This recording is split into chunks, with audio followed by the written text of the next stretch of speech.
اب کوئی معصوم زندہ میں نہ تنہا ہو، یا رب کوئی معصوم زندہ میں نہ تنہا ہو۔ اعوذ باللہ من الشیطان الرجیم، بسم اللہ الرحمن الرحیم، الحمدللہ رب العالمین، الصلاۃ والسلام علی اشرف الانبیاء والمرسلین، الحمدللہ الذی جعلنا من المتمسکین بولایت امیر المؤمنین بولایت فاطمہ زہرا سیدۃ النساء العالمین ملکہ عالمین وآلہ الطیبین الطاہرین المعصومین، ولعنت اللہ علی اعدائہم اجمعین من یومنا ھذا الی یوم الدین، اما بعدہ فقد قال اللہ تبارک و تعالی فی کتابہ المبین وہو اصدق الصادقین، ان اللہ وملائکتہ یصلون علی النبی یا ایھا الذین آمنوا صلوا علیہ وسلموا تسلیما۔ بسم اللہ الرحمن الرحیم، تمام تعریفیں اللہ کے لیے، درود و سلام محمد و آل محمد کے لیے۔ 1445 ہجری 13 ماہ صفر المظفر، شہادت شہزادی معصومہ سکینہ بنت الحسین سلام اللہ علیہا کے سلسلے کی مجلس آپ سماعت فرما رہے ہیں۔ یہ مجلس بعنوان ولایت علی ابن ابی طالب علیہ السلام، خطبات علی علیہ السلام کے روشنی کے پاکیزہ عنوان کے تحت میں آپ کی سماعتوں کی نظر کرنے کا شرف حاصل کر رہی ہوں۔ یہ عنوان وہ جامع کامل و اکمل عنوان ہے جس کے تحت دین اسلام کی تکمیل ہو رہی ہے۔ پروردگار عالم نے منصب ولایت کو کلام مبین میں اس طرح نازل فرمایا کہ سورہ المائدہ کی 55ویں آیت جو آیہ ولایت کہلاتی ہے، ارشاد رب العزت ہو رہا ہے، بسم اللہ الرحمن الرحیم، انما ولیکم اللہ ورسولہ والذین آمنوا الذین یقیمون الصلاۃ ویؤتون الزکاۃ وہم راکعون۔ اللہ کے اسم سے جو نہایت مہربان اور رحم کرنے والا ہے۔ اللہ تمہارا ولی ہے، رسول تمہارا ولی ہے، اور وہ صاحبان ایمان جو پابندی سے نماز ادا کرتے ہیں اور حالت رکوع میں زکوٰۃ دیتے ہیں۔ ہم سب واقف ہیں کہ مسجد نبوی میں دوران نماز ایک سوالی نے سوال کیا تو مولا علی علیہ السلام نے حالت رکوع میں اپنی انگوٹھی اسے زکوٰۃ میں ادا کر دی۔ اسی کے تحت مولا علی علیہ السلام وہ ہستی ہیں جو ولی اللہ ہیں۔ اس آیت میں اللہ ولی ہے، رسول ولی ہے اور علی ولی ہے۔ یہ منصب ولایت جس کے معنی اور مفہوم عربی زبان میں بہت سے ہیں، لیکن آج کی مجلس میں میں آپ کے سامنے جو ولایت کے معنی پیش کروں گی مختصراً وہ حاکمیت کے ہیں۔ ولایت کے معنی حاکمیت کے ہیں اور اسی کی نسبت سے ولی کے معنی حاکم کے۔ پروردگار عالم نے کلام پاک میں ارشاد فرمایا، خبردار یہود و نصارہ کو اپنا حاکم نہ بناؤ۔ اس کا مطلب ہے اللہ ولی ہے، رسول ولی ہے، اور وہ ولی ہے جسے اللہ اور اس کا رسول ولی بنائیں۔ بے شک ولایت ازلی منصب ہے۔ اس کے سوال میں امام جعفر صادق علیہ السلام سے آپ کے ایک چاہنے والے نے سوال کیا، مولا کلام پاک میں پروردگار عالم نے ارشاد فرمایا، بسم اللہ الرحمن الرحیم، کنتو کنزن مخفیا، میں ایک چھپا ہوا خزانہ تھا اور پھر میں نے چاہا کہ میں ظاہر ہو جاؤں۔ مولا وہ کون سا مقام و منزل تھی جس پہ پروردگار عالم کا نور احدیت و معبودیت مخفی تھا؟ امام جعفر صادق علیہ السلام نے ارشاد فرمایا کہ ہماری جدہ فاطمہ زہرا سلام اللہ علیہا وہ حجاب کبریا ہیں جس سے پروردگار عالم کا نور ولایت پوری کائنات میں پھیل گیا۔ اس سے ظاہر ہوتا ہے کہ سورہ النور کی 35ویں آیت میں اللہ رب العزت نے ارشاد فرمایا، بسم اللہ الرحمن الرحیم، اللہ نور السماوات والارض، اللہ کا نور آسمانوں اور زمینوں میں پھیلا ہوا ہے۔ یہ نور احدیت و معبودیت وہ نور ہے جو نور ولایت ہے، یعنی اللہ کی حاکمیت، اللہ کی ولایت پوری کائنات میں پھیلی ہوئی ہے، جس کے لیے حدیث قدسی میں پروردگار عالم نے ارشاد فرمایا کہ میں نے اپنے نور عظمت و جلالت سے محمد مصطفیٰ صلی اللہ علیہ وآلہ وسلم اور علی مرتضیٰ علیہ السلام کے نور کو خلق فرمایا، اور پھر اس نور عظمت و جلالت سے دوسری کسی شے کو خلق نہیں فرمایا۔ اور پھر عالم نور میں آواز قدرت بلند ہوئی کہ میں تمہارا پروردگار اور محمد تمہارے نبی و رسول اور علی تمہارے امیر المؤمنین ہیں۔ یہ نور ازل سے ہی متصل رہا ہے، جس کے لیے رسول اللہ صلی اللہ علیہ وآلہ وسلم نے ارشاد فرمایا، انا و علی من نور واحد، یعنی نور نبوت و رسالت اور نور ولایت ازل سے ہی متصل رہے ہیں۔ لیکن پہچان عالم نور میں بھی نور ولایت کا منبع و مصدر جہاں سے یہ نور ظاہر ہوا وہ مرکز شہزادی کونین سلام اللہ علیہ کی ہستی ہے۔ بالکل اسی طرح جیسے جب پنجتن پاک علیہ السلام زیر کسا آئے اور آئے تطہیر کا نزول ہوا، اس وقت پروردگار عالم نے رسالت، امامت و ولایت کے منصب کی موجودگی کے باوجود جو پہچان تھی وہ مرکز عصمت و طہارت یعنی شہزادی کونین سلام اللہ علیہ سے اس طرح کروائی کہ ہم فاطمہ و ابوہا و بعلہا و بنوہا، یہ فاطمہ کے بابا، فاطمہ کے شوہر اور فاطمہ کے بیٹے ہیں، یعنی مرکز ولایت ہو یا مرکز عصمت و طہارت، مصدر ولایت و رسالت ہو یا مصدر امامت، فاطمہ زہرا سلام اللہ علیہ ہی کی ہستی ہے۔ بے شک یہ اختیار ولایت ازلی ہے جس کا اعلان عالم نور سے عالم ظہور میں رسول اللہ صلی اللہ علیہ وآلہ وسلم نے دعوت ذوالعشیرہ میں مکے میں اپنے تمام رشتہ داروں کو جمع فرمایا، اور پھر وہ اعلان توحید و رسالت کیا کہ جس کے بعد آپ نے فرمایا جو اللہ کی وحدانیت اور میری رسالت کا اقرار کرے گا اور میرا مددگار ہوگا وہی میرا ولی، وصی، وزیر و جانشین ہوگا۔ اس وقت سارا مجمع خاموش رہا مگر مولا علی علیہ السلام کھڑے ہوئے اور آپ نے فرمایا، انا ناصر یا رسول اللہ، رسول اللہ میں ابھی چھوٹا ہوں، سنو سال میں ابھی چھوٹا ہوں، لیکن میں آپ سے آپ کی نصرت کا وعدہ کرتا ہوں، کیونکہ اس مجمع میں میری آنکھیں وہ دیکھتی ہیں اور میرے کان وہ سنتے ہیں جو یہ سب دیکھ اور سن نہیں سکتے۔ دعوت ذوالعشیرہ میں ہی مولا علی علیہ السلام کی ولایت کا اعلان عالم ظہور میں ہو چکا تھا۔ مقام خم غدیر حجت الوداع کے موقع پر 18 ذی الحج 10ویں ہجری کو جو اعلان ہوا، یہ اعلان ولایت کے ساتھ اعلان مولایت علی امیر المؤمنین علیہ السلام ہوا تھا،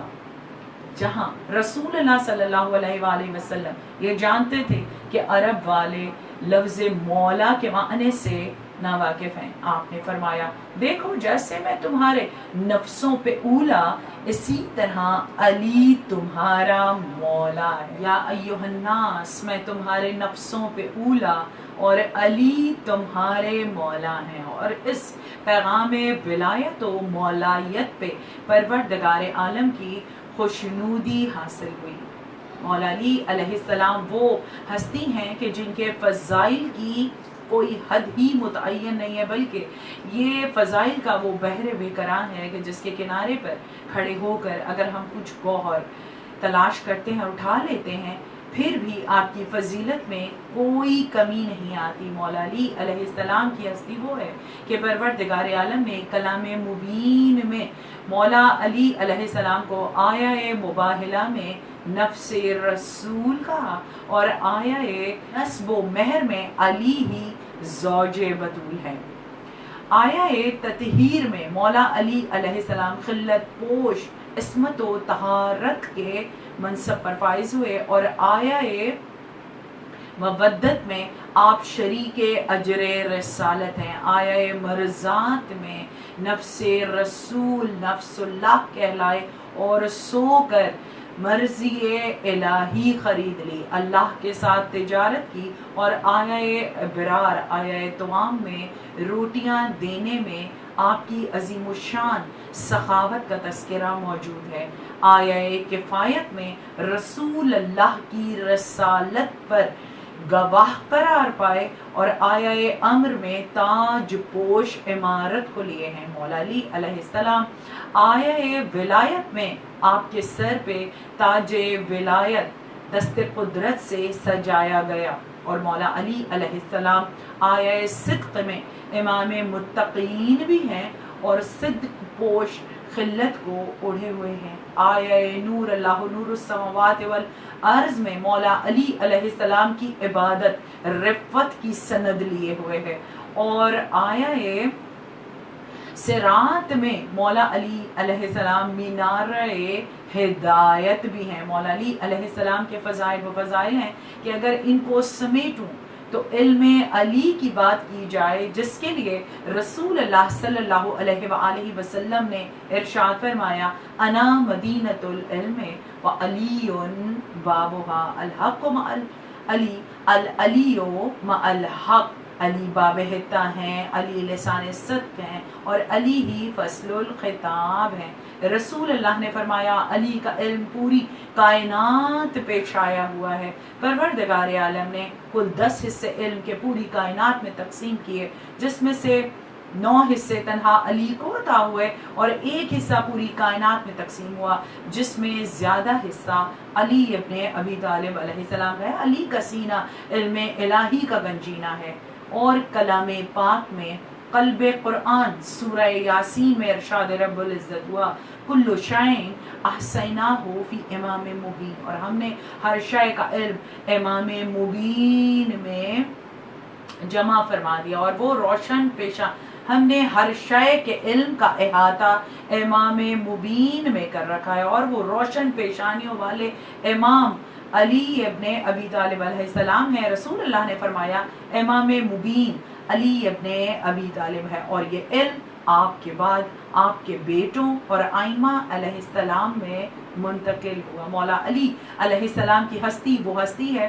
کہ آپ ایک ہی وقت میں عالم بھی ہیں، شجاع بھی ہیں اور سخی بھی ہیں۔ یہ تینوں صفات، یہ وہ صفات ہیں جو ایک ہی ہستی میں بیک وقت موجود ہونا ناممکن ہے، کہ یعنی جو عالم ہوگا، جو صاحب قلم ہوگا، اس کا صاحب سیف ہونا بہت مشکل ہے، اور جو صاحب سیف ہو وہ اس کا سخی ہونا بہت مشکل ہے۔ لیکن مولا علی علیہ السلام وہ ہستی ہیں جو ایک ہی وقت میں عالم بھی ہیں، اور آپ دیکھ رہے تھے کہ امت رسول جو قرآن مبین جیسی بلغ کتاب کو سمجھنے سے قاصر ہے، اسی لیے آپ نے قرآن کے علم کو علم تفسیر، علم تاریخ، علم صرف و نحو، علم بیان اور علم کلام جیسی شاخوں میں تقسیم کر دیا۔ مولا علی کا علم سمٹا تو سورہ الحمد میں کہلایا، اور سورہ الحمد کے لیے رسول اللہ نے فرمایا کہ یہ سورہ علی کی شان میں نازل ہوا ہے، اور جو علم الحمد میں موجود ہے اس کو مزید سمیٹا تو بسم اللہ میں، اور بسم اللہ میں جو علم سمٹا تو بے میں آیا، اور یہی علم جو بے میں موجود تھا اس کو مزید سمیٹا تو وہ نقطہ تحت البا کہلایا، جسے علی ابن ابی طالب علیہ السلام نے اپنے آپ سے نسبت دی ہے۔ یعنی ازل سے جو علم ہے ابد تک رہے گا، وہ نقطہ علی ابن ابی طالب علیہ السلام ہے۔ آپ نے ہی منبر مسجد کوفہ پہ بیٹھ کر دعوی سلونی اس طرح بلند کیا کہ سلونی سلونی قبل ان تفقدونی. آپ نے مسجد کوفہ کے منبر پہ تشریف فرما جو دعوی سلونی اس طرح بلند فرمایا کہ سلونی سلونی قبل ان تفقدونی، پوچھو مجھ سے پوچھو، میں زمینوں سے زیادہ آسمانوں کے راستوں سے واقف ہوں، اور میری دونوں پسلیوں کے درمیان علم کا سمندر ٹھاٹھے مار رہا ہے. اور پھر آپ نے ہی منصب ولایت پہ ہونے کے تحت وہ خطبات ارشاد فرمائے کہ جن کی مثال لانا مشکل ہے. یہ ولایت ہی کا استحقاق ہے کہ ولی ہی ولی کے مرتبے کو جانتا اور پہچانتا ہے. اسی کے تحت مولا علی علیہ السلام نے منبر کوفہ سے وہ عظیم الشان خطبات دیے جن میں پہلا خطبہ توحید ہے، جس میں آپ نے توحید کے ساتھ خلقت آدم اور خلقت کائنات پر گفتگو فرمائی، اور اس کے بعد نبی آخر کے ذکر پہ یہ خطبہ تمام ہو رہا ہے.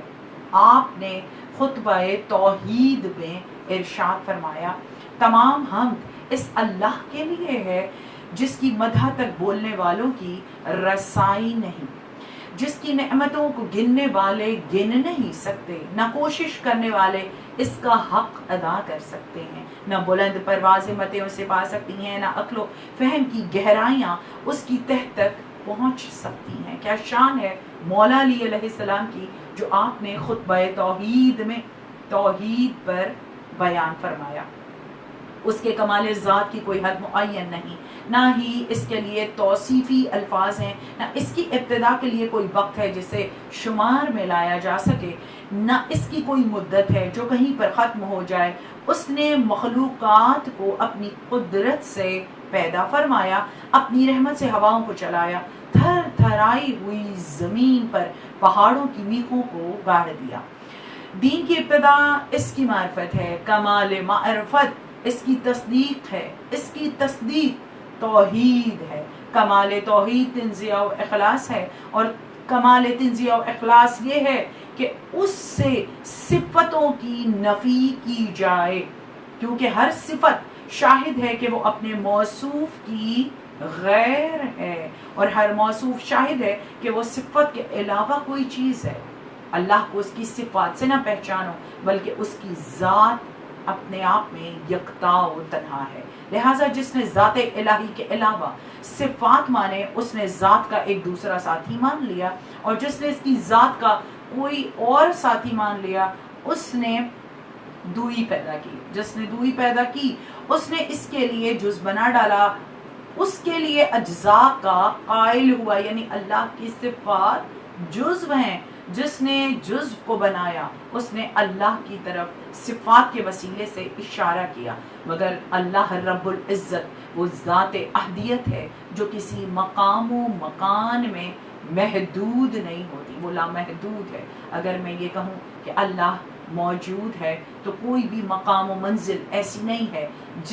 جو اللہ کے نور سے خالی ہو. اللہ کا نور آسمان اور زمین میں پھیلا ہوا ہے. مولا فرماتے ہیں کہ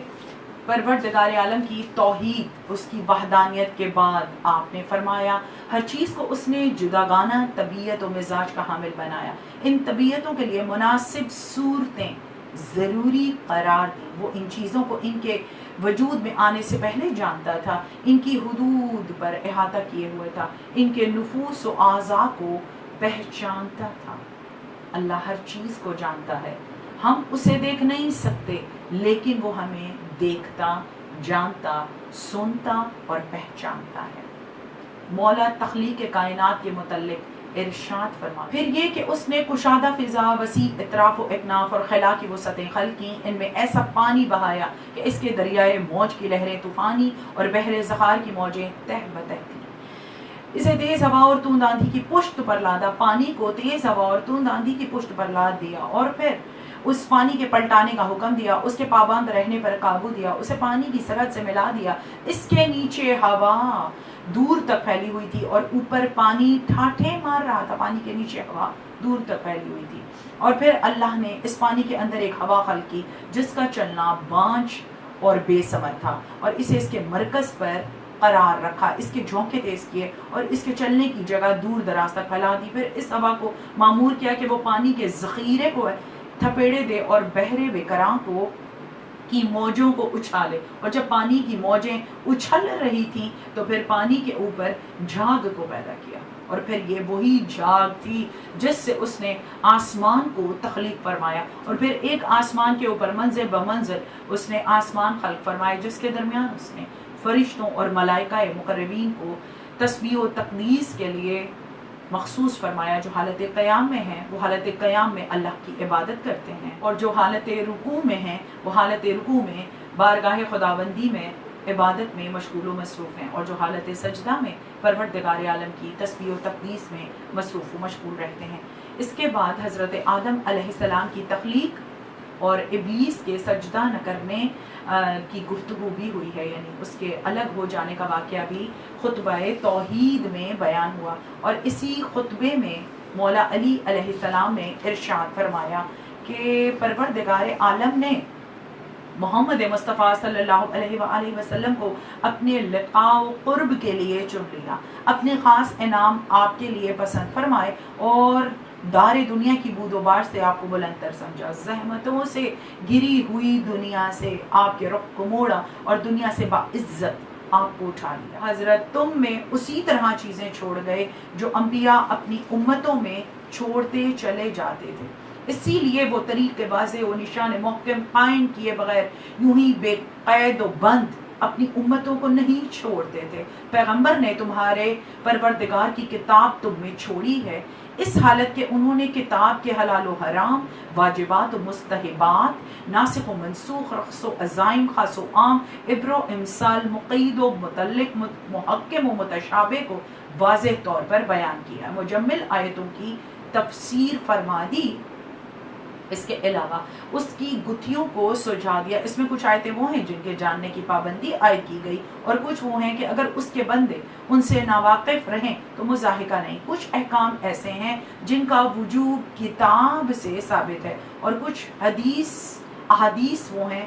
جن سے ان آیات کے منسوخ ہونے کا پتہ چلتا ہے، اور کچھ احکامات ایسے ہیں جن پر عمل کرنا حدیث کی روح سے واجب ہے لیکن کتاب میں ان کے ترک کی اجازت ہے. اس کتاب میں بعض واجبات ایسے ہیں جن کا وجوب وقت سے وابستہ ہے، زمانہ آئندہ میں ان کا وجوب برطرف ہو جاتا ہے. قرآن کے محرمات میں بھی تفریق ہے، کچھ کبیرہ ہیں جن کے لیے آتش جہنم کی دھمکیاں ہیں، اور کچھ صغیرہ ہیں جن کی مغفرت کی توقعات پیدا کیے گئے ہیں. کچھ اعمال ایسے ہیں جن کا تھوڑا سا حصہ بھی مقبول ہے اور زیادہ سے زیادہ اضافے کی گنجائش رکھی ہے. اس خطبے کے سلسلے میں فرمایا اللہ نے اپنے گھر کا حج تم پر واجب قرار دیا، جسے لوگوں کا قبلہ بنایا ہے، جہاں لوگ اس طرح کچھ کراتے ہیں جس طرح پیاسے حیوان پانی کی طرف. اس طرح مولا نے فرمایا جیسے کبوتر اپنے آشیانوں کی جانب، اللہ نے اس کی عظمت کے سامنے ان کی فروتنی اور عاجزی اپنی عزت کے اعتراف کا نشان بنایا. اس نے اپنی مخلوق سے سننے والے لوگ چن لیے جنہوں نے اس کی آواز پر لبیک کہا، اس کے کلام کی تصدیق کی، وہ انبیاء کی جگہوں پر ٹھہرے، عرش پر طواف کرنے والے فرشتوں سے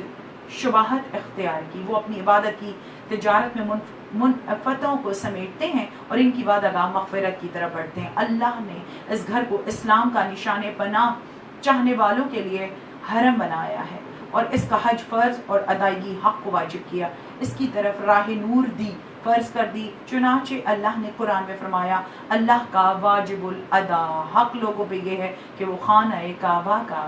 حج کریں جنہیں وہاں تک پہنچنے کی استطاعت ہو. جس نے کفر کیا تو جان لے اللہ سارے جہان سے بے نیاز ہے. اس خطبہ توحید میں کیا شان ہے مولا علی علیہ السلام کی، جنہوں نے پروردگار عالم کی احدیت اور معبودیت پر یہ عظیم الشان خطبہ ارشاد فرمایا. اور عرب میں موجود ایک قبیلہ جب علی کو اللہ ماننے لگا، اس وقت مولا علی علیہ السلام نے ان کی تکذیب اس طرح کی کہ خبردار، میں تو اللہ کا عبادت گزار عبد ہوں، اور کیا تم مجھے اللہ کہہ رہے ہو؟ اس کے عوض میں تم میرے بھائی محمد مصطفیٰ صلی اللہ علیہ وآلہ وسلم کی رسالت کا بھی انکار کر رہے ہو۔ مولا علی علیہ السلام کے اس قول نے نہ صرف پروردگار عالم کی احدیت کو بچایا، اس کی توحید کو بچایا، بلکہ رسول اللہ صلی اللہ علیہ وآلہ وسلم کی رسالت کا بھی دفاع فرمایا۔ اور آپ نے فرمایا جس نے ہمیں حد سے آگے بڑھا دیا اور مانا وہ بھی ہلاکت میں پڑا، اور جس نے ہمیں اس حد سے کم مانا جس پہ پروردگار عالم نے ہمیں فائز فرمایا ہے وہ بھی ہلاکت میں پڑا۔ بس کوئی اللہ کو جان نہیں سکتا سوائے محمد و علی کے، کوئی محمد کو نہیں پہچان سکتا سوائے اللہ اور علی کے، اور کوئی علی کو نہیں جان سکتا سوائے اللہ اور اس کے رسول کے۔ یہ ولایت کا استحقاق ہے کہ آپ پوری کائنات پر مولا ہیں، اور آپ پوری کائنات میں جو کچھ تخلیق ہوا اس کی خلقت پر گواہ بھی ہیں اور اس کی ماہیت کو جانتے ہیں۔ ولی وہ ہوتا ہے جو نہ صرف توحید و رسالت کا دفاع کرتا ہے بلکہ ان مناصب کو جانتا اور پہچانتا بھی ہے۔ ولی وہ ہوتا ہے جو نہ صرف توحید و رسالت کے منصب کو جانتا اور پہچانتا ہے بلکہ پوری کائنات میں اللہ کی تخلیق کی ماہیت کو بھی جانتا اور پہچانتا ہے۔ بے شک اسی لیے رسول اللہ صلی اللہ علیہ وآلہ وسلم نے مکہ مکرمہ میں اپنے ہاتھ کے اشارے سے شق القمر کا معجزہ دکھایا، اور مولا علی علیہ السلام نے اپنی حیات میں 9 مرتبہ رد الشمس کا معجزہ ظاہر فرمایا۔ یہ آپ کا اختیار ولایت ہے، اور جیسا علم علی ابن ابی طالب علیہ السلام کا ویسی ہی شجاعت بھی ہے۔ آپ مرد میدان ہیں، علمدار اسلام ہیں، کل ایمان ہیں۔ آپ کی ایک ضرب ثقلین کی عبادت سے افضل قرار پائی کہ جو اولین و آخرین میں عبادت ہو رہی تھی اس سے افضل علی علیہ السلام کی ایک ضرب ہے۔ اور میدان جنگ ہی تھا کہ جب آسمان سے یہ ندا بلند ہوئی کہ شاہ مرداں شیر یزداں قوت پروردگار لا فتح الا علی لا سیف الا ذوالفقار، اور ذوالفقار جو آسمان سے نازل ہوئی یہ دست ید اللہ ہی کے لیے تھی۔ مولا علی علیہ السلام کے پاس یہ شرف حاصل ہے کہ آپ شجاعت کے بھی دھنی ہیں، ایک شخص جو ایک ہی وقت میں صاحب سیف بھی ہے اور صاحب قلم بھی ہے، یعنی شعلہ بھی ہے اور شبنم بھی ہے، اور جیسا بہترین عالم ہے ویسا ہی شجاع ہے اور ویسا ہی سخی ہے۔ کون واقف نہیں ہے علی ابن ابی طالب علیہ السلام کی سخاوت سے کہ ایک روٹی کے سوال پر جو پورے 70 اونٹوں کی قطاروں کو سخاوت کرے، اور زندگی میں کسی معاملے میں علی نے کبھی بھی بخل نہیں کیا۔ اگر کسی سوالی نے سوال کیا تو علی نے اس کے سوال دینے میں جلدی کی۔ مولا علی علیہ السلام جیسا سخی تاریخ اسلام میں نہیں ملتا۔ مولا علی علیہ السلام کے دین اسلام پر بہت سے احسانات ہیں، جس میں قرآن مجید کو جمع فرمانا، اس کو مختلف شاخوں میں اس کے علم کو تقسیم کرنا، اور پھر دوسرا احسان یہ کلام بلاغت جو آپ کے خطبات، مکتوبات اور آپ کے اقوال ہیں جن سے مسلمان ہدایت فرماتے ہیں، اور اس کے علاوہ ایک ایسا گھرانہ آپ نے پال کر امت رسول کو دیا، دین اسلام کو دیا، جس کی مثال عالمین میں نہیں ملتی، انبیاء کے گھروں میں نہیں ملتی، تاریخ اسلام میں نہیں ملتی، کہ 13 ازواج علی ابن ابی طالب علیہ السلام کی ہوئی، اور جن میں آپ کی زوجہ سیدۃ النساء العالمین سلام اللہ علیہا ہیں۔ اور یہ شرف مولا علی علیہ السلام نے اپنا خود بیان فرمایا کہ یہ شرف مجھے حاصل ہے کہ مجھے فاطمہ زہرا جیسی زوجہ عطا ہوئی۔ آپ کی باقی ازواج نے بھی اپنے سیرت و کردار کو جناب سیدہ سلام اللہ علیہا سے نہ صرف ملا لیا بلکہ اطاعت گزار رہیں، آپ کے بچوں کی کنیزیں بن کر اس گھر میں آئیں۔ اس کے علاوہ مولا علی علیہ السلام کے 18 بیٹے، جس میں امام حسن و حسین علیہ السلام منصب ولایت و امامت پہ فائز ہیں، اور آپ کے بیٹے جناب محسن علیہ السلام کی شہادت کے بعد آپ کو ابوالفضل العباس جیسا بیٹا ولی العالمین عطا ہوا، اور آپ کے سارے بیٹے شجاع، بہادر، عالم، سخی اور علم میں برابر ہیں، سب کے سب حجت زمانہ ہوئے۔ اور آپ کی 18 بیٹیاں، جن میں آپ کی بڑی بیٹی زینب کبریٰ سلام اللہ علیہا، ان سے چھوٹی جناب ام کلثوم جو مثل ستارہ چمک رہی ہیں، اور ان کے بعد آپ کی 16 بیٹیاں جنہوں نے اپنی سیرت و عمل کو جناب زینب کبریٰ، جناب ثانیہ زہرا سلام اللہ علیہا کی سیرت و کردار سے ملا لیا۔ اور میرا سلام ہو مولا علی علیہ السلام کے گھر میں آنے والی بہوؤں پر، جنہوں نے نہ صرف اپنے کردار، عمل، سیرت، بصیرت کو جناب ثانیہ زہرا سلام اللہ علیہا سے متصل کر لیا تھا، بلکہ اپنے بیٹوں کو امام حسین علیہ السلام پہ سے قربان کرنے میں بھی کوئی کسر نہیں چھوڑی۔ اللہ ولی ہے، رسول ولی ہے، اور علی ولی ہے۔ پروردگار عالم نے بیت اللہ میں اپنی صفات کا مظہر بنا کر اپنا اسم علی دے کر علی علیہ السلام کو کعبۃ اللہ میں نازل فرمایا۔ آغوش رسالت آپ کا گہوارہ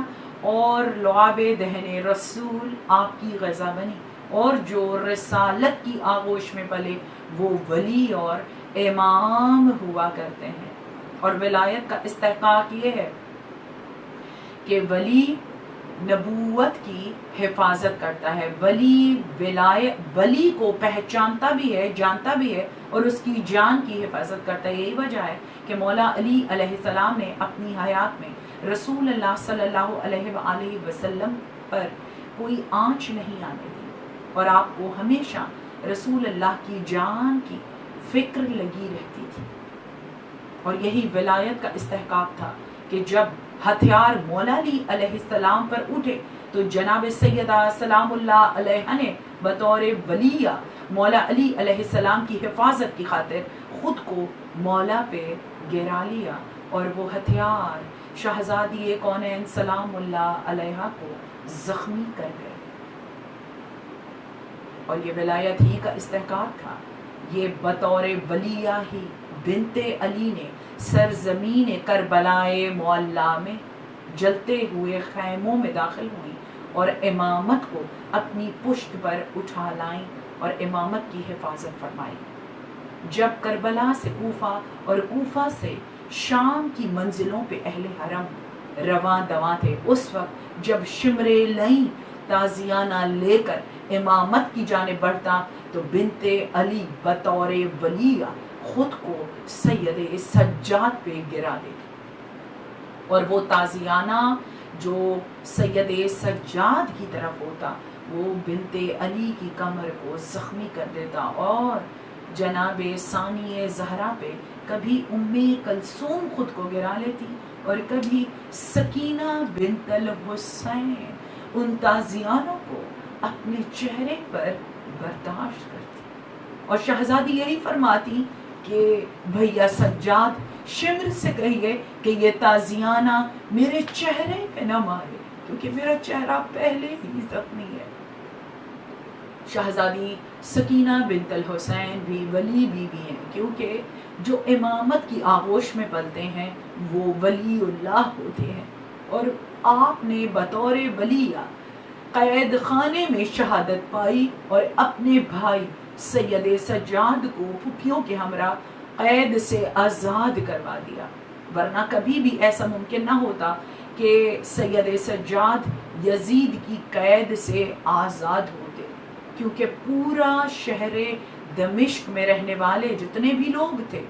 وہ شہزادی سکینہ بنت الحسین کو جانتے بھی تھے اور پہچانتے بھی تھے، کیونکہ جب اہل حرم کو قیدی بنا کر دربار یزید میں لایا گیا اس وقت 12 گلے تھے اور 1 رسی تھی، اور جس سختی کے ساتھ اہل حرم کو باندھا گیا کہ سروں کو جھکائے ہوئے اہل حرم دربار یزید میں قیدیوں کی صورت لائے گئے۔ اس وقت شمر لئیں جب یزید سے ان سب کا تعارف کروا رہا تھا، اس وقت چھوٹی معصومہ شہزادی کی طرف اشارہ کر کے کہنے لگا کہ یہ حسین کی چھوٹی بیٹی سکینہ ہے، حسین اسے بہت چاہتے تھے، اسی نسبت سے میں نے اس بچی کو اس قدر ایذا پہنچائی کہ دیکھ یزید کیسے اس کے کان زخمی ہیں، اس کے رخسار زخمی ہے، اس کا کرتا لہو لہان ہے اور اس کے ہاتھوں میں بھی رسن بندے۔ یزید میں نے پورے راستے اس بچی کو چین نہیں لینے دیا۔ جب یزید نے یہ سنا کہ حسین سکینہ کو بہت چاہتے تھے تو ایک بار کہا، اے بچی کیا تمہارا بابا تمہیں بہت چاہتا تھا؟ سکینہ نے کہا، ہاں میرا بابا مجھے بہت چاہتا تھا۔ یزید نے کہا، میں یہ بات تب مانوں کہ جب تم اس سر سے کہو کہ یہ سر تمہارے پاس اپنے آپ آئے، وہ سر حسین جو سونے کے تشت میں یزید کے تخت کے ایک زینے پر رکھا تھا اور یزید بار بار ایک خاردار چھڑی سے لب مبارک سے بے ادبی کر رہا تھا، اس وقت شہزادی سکینہ نے بندھے ہوئے ہاتھوں کو اٹھایا اور فرمایا، بابا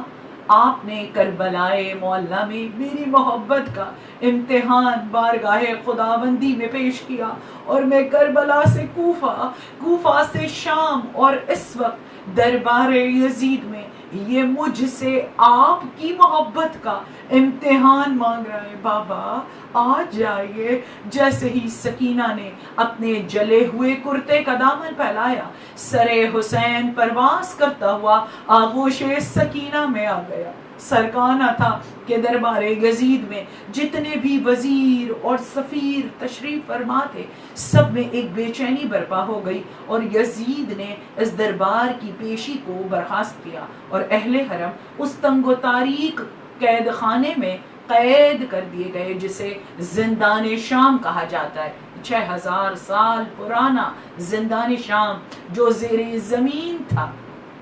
اس میں سکینہ کا دم گھٹتا تھا۔ سکینہ بی بی در زندان پہ آ کے بیٹھ جاتی تھی اور جب آپ در زندان پر بیٹھتی تھی تو شاہراہ پہ گزرنے والی شہر دمشق کی عورتیں جو اپنے بچوں کو گودیوں میں اٹھائے ہوتی تھی، در زندان پہ موجود سکینہ بی بی سے سوال کرتی، بی بی تم کہاں کے رہنے والے ہو؟ کب سے قید خانے میں ہو اور کب تک قید میں رہو گے؟ تو سکینہ ان کو جواب میں بتاتی، میں مدینے کے بادشاہ کی بیٹی ہوں، میرا بابا مجھ سے بہت محبت کرتا تھا، ہمیں چاہنے والا ہمارا چچا عباس تھا، میرا ایک بھائی علی اکبر ہم شکل پیمبر تھا، میرا بھائی قاسم ابن الحسن بھی تھا اور ایک میرا چھوٹا بھائی علی اصغر تھا، وہ گہوارے میں سوتا تھا۔ ایک روز میرے بابا اس کو پانی پلانے گئے تو ایک تیر ستم نے علی اصغر کے گلے کو چھید دیا، میرا بھائی کربلا میں مارا گیا اور اس کا گہوارہ بھی جل گیا۔ میری ماں علی اصغر کو بہت یاد کرتی ہے، اے شام کی عورتوں میرے لیے دعا کرو کہ پروردگار مجھے جلد میری بہن فاطمہ صغرا سے ملا دے جو مدینہ میں رہ گئی۔ ہر دن سکینہ بی بی یہی کہانی شام کی عورتوں سے کہتی۔ اب شام کی عورتوں کا یہ دستور ہو گیا کہ وہ ہر دن اپنے گھر کے کام کاج سے فراغت پاتی، اپنے چھوٹے چھوٹے معصوم بچوں کو اپنی گودیوں میں اٹھاتی اور در زندان پہ آ کے بیٹھ جاتی اور سکینہ ان سے اپنے بابا کی کہانی کہتی اور شام کی عورتیں یہ کہتی، سکینہ تمہارا لہن کتنا اچھا ہے، تمہارا لہجہ کتنا نرم ہے، کیونکہ شہزادی سکینہ بنت الحسین وہ بیوی ہے کہ جس کا نام فاطمہ ہے اور آپ کا لہجہ بھی آپ کی جدہ فاطمہ زہرا سلام اللہ علیہا سے ہی متشابہ تھا۔ آپ کے لہجے میں زہرا بی بی کا لہجہ تھا، آپ کا نام فاطمہ کا نام تھا، آپ کے رخسار بھی آپ کی دادی کی طرح زخمی تھے، آپ کی پسلیاں بھی اپنی دادی کی طرح ٹوٹ گئی تھی۔ بی بی پر وہ مصائب پڑے کہ جو مصائب مولا علی پر پڑے، مولا علی علیہ السلام کے گلے میں بھی رسی بندھی اور شہزادی سکینہ کے گلے میں بھی رسی بندھی ہوئی تھی۔ بی بی در زندان پر بیٹھ کر ہر دن شام والیوں کو مدینے کی کہانی سناتی۔ ایک روز وہ روز آیا کہ جب شام کی رہنے والیاں در زندان پر آئی اور سکینہ کو نہ پایا تو انہوں نے پکار پکار کر کہنا شروع کیا، سکینہ آؤ ہم آ گئے، سکینہ ہمارے بچے آ گئے، آؤ سکینہ ہمیں آقا حسین کی کہانی سناؤ۔ اس وقت سکینہ نہیں آئی۔ جب انہوں نے سکینہ کو در زندان پہ نہیں پایا تو پکار پکار کے کہنے لگی، سکینہ آ جاؤ، کیا ہم سے روٹھ گئی ہو؟ سکینہ آتی کیوں نہیں ہو؟ اس وقت سکینہ نہیں آئی، بلکہ زندان کی دیواروں کو تھامتے ہوئے ایک قیدی طوق و زنجیر میں بند قدموں کو اٹھاتا ہوا آیا اور فرمایا، اے شام والیو، وہ سکینہ جو اپنے بابا کو یاد کر کے گریہ فرماتی تھی، کل شب اسی قید خانے میں مر گئی ہے۔ ہم نے اپنی بچی کو اسی زندان میں اپنے بندھے ہاتھوں سے دفنا دیا ہے، اب سکینہ نہیں آئے گی۔ یہ سننا تھا کہ شام والیہ شاہراہوں پر نکل گئی اور انہوں نے اپنی چادروں کو اتار کر پھینک دیا اور پوچھا اپنے مردوں سے، جاؤ یزید سے یہ سوال کرو کہ آل رسول کو کس جرم و خطا میں قید کر رکھا ہے۔ اور یزید مجبور ہو گیا اہل حرم کو رہا کرنے پہ۔ سکینہ بی بی وہ ولیہ بی بی ہے جس نے قید خانے میں شہید ہو کر امامت کو قید سے آزاد کروا دیا۔ کیا یہ مشکل کشا کی مشکل کشا پوتی اپنے بابا کے عزاداروں کو مصیبتوں سے نجات نہ دلوائے گی؟ میں دعا گو ہوں کہ بار الہا اس ماں کو میں واسطہ دیتی ہوں سکینہ بی بی سلام اللہ علیہا کا کہ وہ ماں جب شام کے زندان سے رہا ہو کر کربلا جا رہی تھی تو رباب در زندان سے لپٹ کے یہ کہہ رہی تھی، اے شام والیو، جب گھروں کے کاموں سے فرصت پانا تو ایک چراغ شب میری بچی کی قبر پہ ضرور روشن کرنا، کیونکہ میری سکینہ کو اندھیرے سے بہت ڈر لگتا ہے۔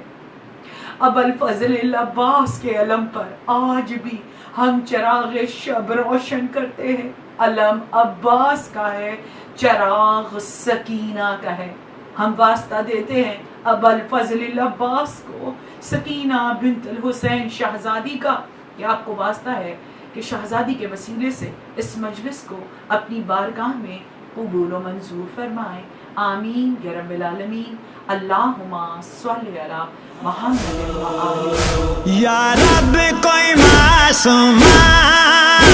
زندہ میں نہ تنہا ہو، پابند نہ ہو آہیں،